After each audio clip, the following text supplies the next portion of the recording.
हम लोग अब चैप्टर नंबर 1 साइंस का शुरू करने जा रहे हैं, जो कि चैप्टर नंबर 1 हमारा है केमिकल रिएक्शंस एंड इक्वेशंस। इस चैप्टर में से सिर्फ 8 मार्क्स का इसी चैप्टर में से आएगा। ठीक है, तो इस चैप्टर बहुत ही इम्पोर्टेंट चैप्टर है। और हाँ, इसमें बैलेंसिंग जो रहता है तो घबराना नहीं है। और केमिकल का नेम कैसे लिखते हैं, जैसे कि दे देगा सिर्फ एलिमेंट का नाम और उसका मॉलिक्यूलर नाम कैसे लिखना है वो सब सीखा जाएगा।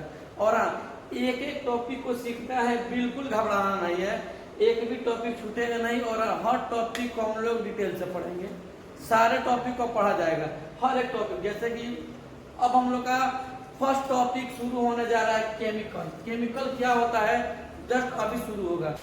हाँ, तो हम बोल रहे थे केमिकल क्या होता है।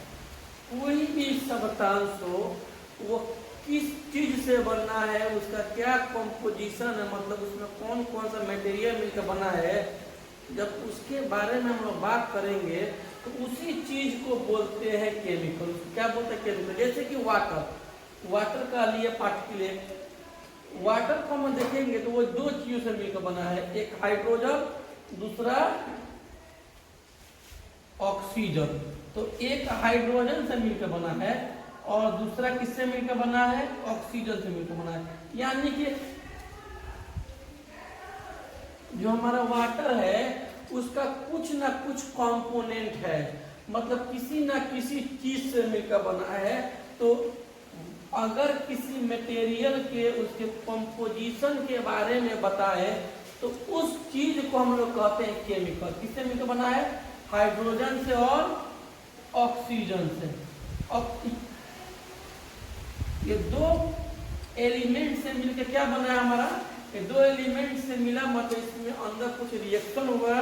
उस रिएक्शन होने के बाद हमारा परफॉर्म क्या हुआ, तो वाटर क्या है, इसका केमिकल नेम होता है हाइड्रोजन डाइऑक्साइड। क्या होता है, हाइड्रोजन डाइऑक्साइड। ठीक है, लेकिन इसको हम लोग वाटर के नाम से जानते हैं। तो ये क्या हुआ, जब ये आपस में रिएक्शन हुआ तो रिएक्शन होने के बाद ये वाटर बना। यानी केमिकल का मतलब होता है ये किसी भी चीज के उसके कंपोनेंट के बारे में बताए। जैसे कि हम लोग एक और एग्जाम्पल लेते हैं NaCl। इसका मतलब होता है सोडियम क्लोराइड। चाहे इसको जनरल फॉर्म में हम लोग बोलते हैं कि यह एक साल्ट है, मतलब नमक है। ठीक है, एक साल्ट है मतलब नमक है। इसका मतलब क्या हुआ कि ये कौन कौन से चीज से मिलकर बना है उसी को कंपोजिशन बोलते हैं। और जिस चीज से मिलकर बना है तो उस कंपोजिशन के बारे में जब पढ़ेंगे तो उस चीज को हम लोग बोलते हैं केमिकल। क्या बोलते हैं, केमिकल। तो इसको क्या बोलते हैं, सोडियम क्लोराइड बोलते हैं, चाहे इसको हम लोग बोलते हैं कॉमन साल्ट। क्या बोलते हैं, कॉमन साल्ट। अब सोडियम क्लोराइड क्या होता है, सोडियम क्लोराइड का मतलब है इसमें कुछ ना कुछ एलिमेंट है, सोडियम भी है और क्लोरीन भी। अब सोडियम तो हो गया हमारा सॉलिड हो गया और ये हो गया हमारा गैस।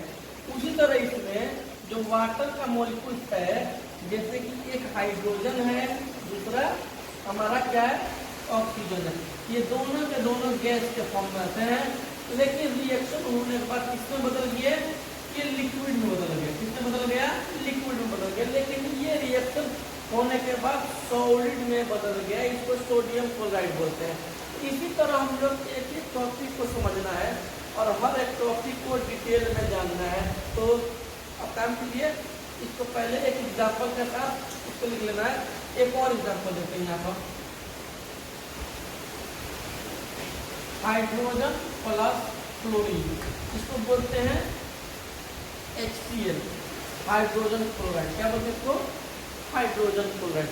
ये 3 एग्जाम्पल दिए हैं, अलग एग्जाम्पल बहुत सारे हैं। अब इसमें भी दो कंपोजिशन, ये किस चीज से मिलकर बना दिखाई दे रहा है, इसमें हाइड्रोजन है, क्लोराइड। यानी कि ये किस चीज से मिलकर बना है उसके बारे में बताए, उसका क्या क्या पार्ट है, क्या क्या मॉलिक्यूल है, क्या क्या एलिमेंट है, कौन कौन से एलिमेंट से मिलकर बना है, उसी चीज के बारे में जब ये बताए तो उसको बोलते हैं केमिकल। क्या बोलते हैं? केमिकल। अब इसको लिख लीजिए। इसके बाद दूसरा टॉपिक केमिकल। हम लोग टॉपिक नंबर 1 पढ़ लिए हैं, केमिकल किसे कहते हैं। उसके बारे में हम सिंपल बताए हैं कि किसी भी मॉलिक्यूल, कंपाउंड या किसी भी चीज, सब्सटेंस के बारे में उसका किस कॉम्पोजिशन से मिलकर बना है उसके बारे में बताए, उसे केमिकल कहते हैं।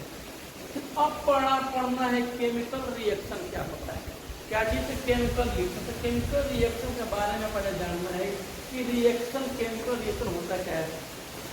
जब दो या दो से ज्यादा एलिमेंट हो, चाहे एटम हो,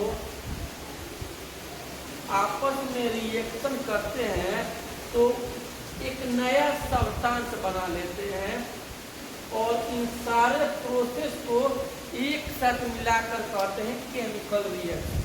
समझ में आ रहा है? तो इसी चीज को एग्जाम्पल के द्वारा समझना है। जैसे कि हम लिख दें यहाँ पे एक हाइड्रोजन है और एक ऑक्सीजन है, ठीक है। अब जब दोनों आपस में रिएक्शन करेंगे, क्या करेंगे? रिएक्शन की। जब रिएक्शन किए तो एक नया सब्सटेंस बना, उस सब्सटेंस को बोलते हैं H2O, मतलब हाइड्रोजन डाइऑक्साइड। इसको हम लोग वाटर कहते हैं। क्या कहते हैं? वाटर। अब इसी चीज को समझना है, जो एरो है हमारा, जो हमारे एरो के लेफ्ट साइड में है, इसको हम लोग बोलते हैं रिएक्टेंट। क्या बोलते हैं? रिएक्टेंट बोलते हैं। अब जब दोनों आपस में रिएक्ट करेगा तो रिएक्ट करने के बाद एक नया सब्सटेंस बना लेगा, उस सब्सटेंस को बोलते हैं प्रोडक्ट। अब इसी सारे प्रोसेस को, इन सारे प्रोसेस को एक साथ मिलाकर देखेंगे, इसी प्रोसेस को एक साथ मिलाकर देखने को बोलते हैं chemical reaction. Chemical reaction. Shortcut में रिएक्शन को हम लोग R(K) का पावर n भी लिखते हैं। इससे घबराने का बात नहीं, ऐसे रिएक्शन लिखो चाहे ऐसे रिएक्शन लिखो, कोई दिक्कत नहीं होता। लेकिन एग्जाम में हम लोग रिएक्शन इस तरह से लिखेंगे तो बेहतर होगा। तो हम लोग का दूसरा टॉपिक क्या है? Chemical reaction. यानी दो या दो से ज्यादा कंपाउंड हो, चाहे मॉलिक्यूल्स हो, चाहे एटम हो, तीनों में अंतर है। कंपाउंड में भी बहुत अंतर होता है, मॉलिक्यूल में भी अंतर होता है, एटम में भी अंतर होता है। तीनों के बारे में हल्का फुल्का जान लिया जाएगा, दिक्कत की बात नहीं है, ठीक है। तो जब कोई एक रिएक्शन करता है, दो या दो से ज्यादा, या 3 भी हो सकता है, 4 भी हो सकता है, 5 भी हो सकता है, बहुत हो सकता है, उसमें दिक्कत नहीं है।